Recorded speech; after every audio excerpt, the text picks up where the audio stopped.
You are listening to KC Sports Network, the #1 podcast network for today's Kansas City sports fans. With former players from your favorite teams, informed perspectives, and former insiders, this is the place for you.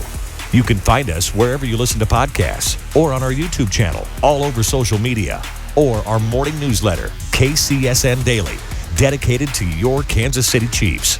KC Sports Network is proudly presented by Emprise Bank, your partner in possible.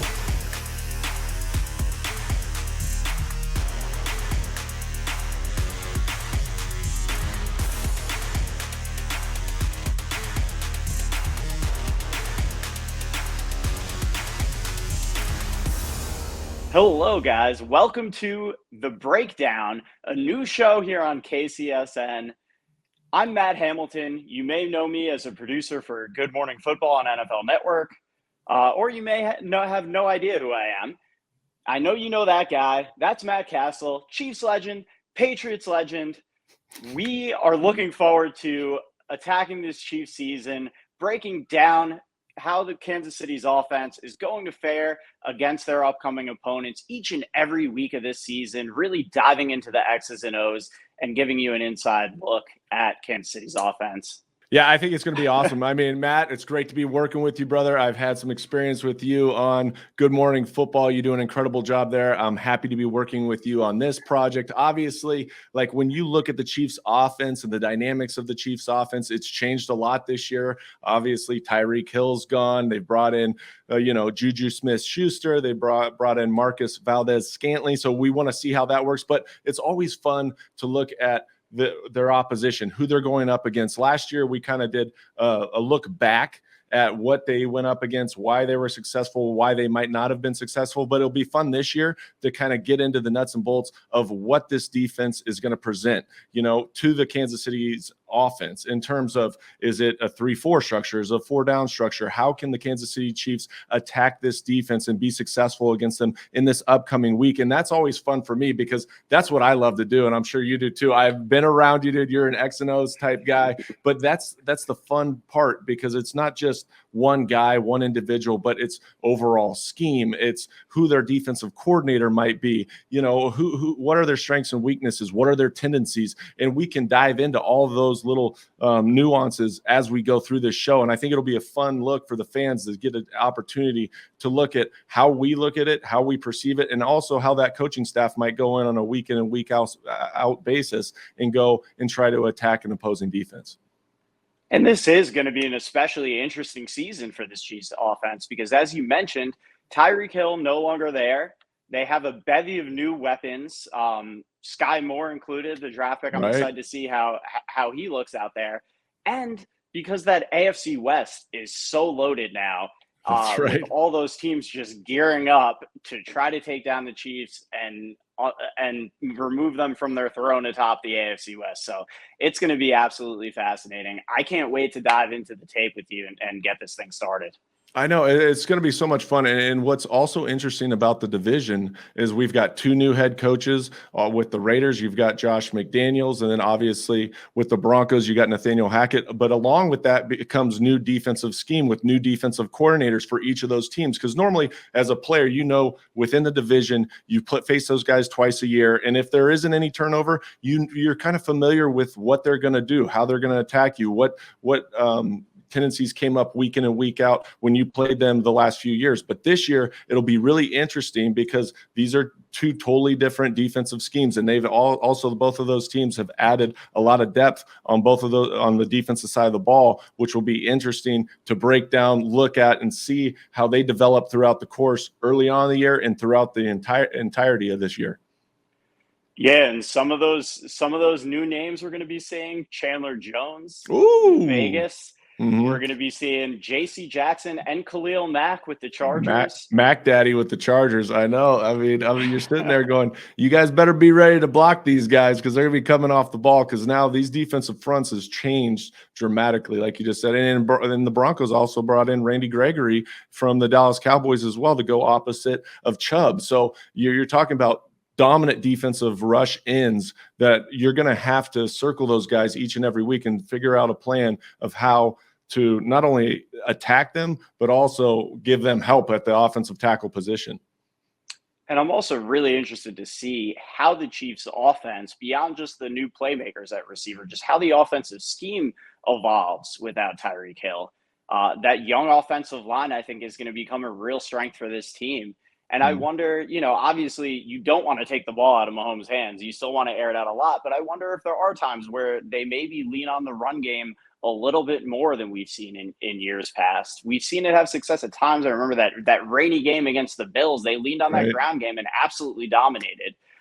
So I wonder if we see that a little bit more at times, because if you go back and reflect at the way last season ended, especially that playoff loss to the Bengals, you look at it, there were opportunities to run the football when the Bengals were dropping 8, 9 guys in coverage, and you wonder if they're going to see those types of looks again. Are they willing to say, you know what, let's stick to the ground and take what the defense is giving us? Well, that's that happy medium that you have to that balancing act as an offensive unit that you always have to find where, okay, they're trying to take something away. Like you said, the Bengals was a great illustration of that. Is they're going to drop 8, they're going to put more people into coverage because they know that you want to throw the ball. And they do it in so many different ways. But if that's the case, can you say, okay, you know what, we're going to run the ball? And they went out and they got Ronald Jones from Tampa Bay, who's a bruiser as well. He can run inside the tackles. So will that change the dynamics? Because they got a lot more too high defense last year because they weren't willing. Defenses aren't going to sit there and be willing to give up the big play on a consistent basis. And because the Kansas City Chiefs have been so explosive, and they have Patrick Mahomes and Kelsey and McCole Hardman, and now they added 2 other guys, and we don't know how they fit in. But at the end of the day, will they say, you know what, we're going to have to play the pass first and let them try to come beat us with the run? And that is going to be the question that they're going to have to answer early in the season, probably often in the season, because if I'm a defensive coordinator, I'm telling you right now, I'm not playing a ton of single high coverage. I'm not playing a ton of man-to-man coverage because of the way that their offense is run in the different types of schemes and how they can create different release patterns. Man-to-man is very difficult, particularly with the speed that they have on that offensive side of the ball. So running the ball will be a very interesting part of how this season develops for the Kansas City offense that might look a little bit different than it has in the past. And that's where I think we need to see the next step in the evolution of Patrick Mahomes. As great as he is, as you said, everybody's going to be gearing up to try to take away the explosive plays from this offense, to try to take away what he does best. And you saw some of those plays in that Bengals game. There were RPOs where the give was there, and he's trying to put it all on his shoulders when sometimes he doesn't necessarily have to. And I mean, I think a guy well in Tom Brady, one of the things that makes him so great is he's willing to just take what the defense is giving him. He doesn't, feel the need to just put it all on his arm. If the defense is dropping everybody in coverage, he's perfectly content to check to a run play and hand it off and let the ground game do its thing. So I'm interested to see just how Patrick Mahomes evolves in that sense, and if he's going to be able to let go of some of that responsibility at times and let his playmakers make plays and make the simple plays as opposed to trying to make the big play. Right. So And frequently. I agree with you. I mean, and that's the hardest thing for a guy like Patrick Mahomes because he is a superstar and he can put the team on his shoulders at any point in the season. We saw it in the Bills game, late in the game, and what he did and the plays that he made down the stretch and in overtime to take them and advance them to the AFC Championship game. So it's hard to take that mindset away from a quarterback of his status, right? And what he's been able to accomplish in such a short period of time in the league. But again, that's probably conversations that have to take place throughout the course of the offseason as you go into the prep of the, for the game week is, hey, this team is going to give us opportunities on these RPOs or running the ball, in which we might have to hang our hat more on the run game this week. But, ultimately, this game comes down to winning ball games. And I'm sure Patrick Mahomes understands that. He knows that he's a winner in every sense of the word. And so now it's a balancing act, like I said, of not only him and understanding, can I take the check down? I don't always need the big splash to play, but we just have to continue to matriculate that ball down the ball field, get the ball in the end zone, whatever way we have to do, because at the end of the day, it comes down to W's. Nobody cares about the stats at the end of the season. A lot of people do, let's be honest, a lot of those fantasy football players. But at the end of the day, for us as football players, it comes down to winning championships. And if that's what they're going to have to do is sacrifice maybe some of those throws and putting it all on him and be able to run the ball, well, that's what they're going to have to do in order to win ball games. Yeah, and as you said, it is such a hard thing when you're such a transcendent talent and you have the ability that Patrick Mahomes has. And I think, the cautionary tale, maybe the thing that he should look to is you look at Aaron Rodgers, another guy with transcendent ability that, has struggled at times to be able to, say, okay, let me try to not make the spectacular play all the time. Let me, rein it in a little bit and take what the defense is giving me at times. That's something that I think has been a push and pull throughout his career, and maybe why the Packers haven't had the team success that we've expected as far as the rings on his finger. So, I think that's something, again, you don't want to take the playmaking ability away from Patrick Mahomes or discourage him from doing that whatsoever.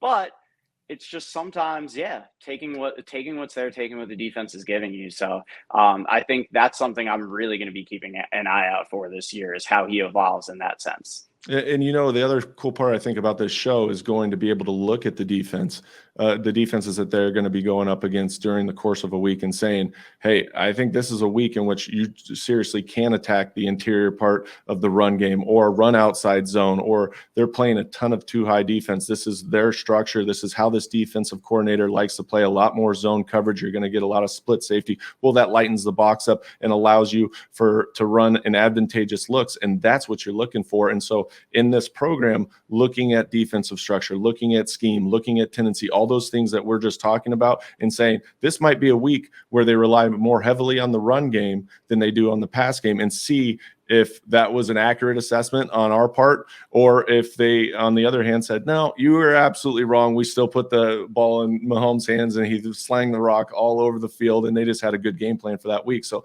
I think that'll be fun for us to kind of look at and diagnose as the year goes on, and against these, quality opponents that they're going to be going up against.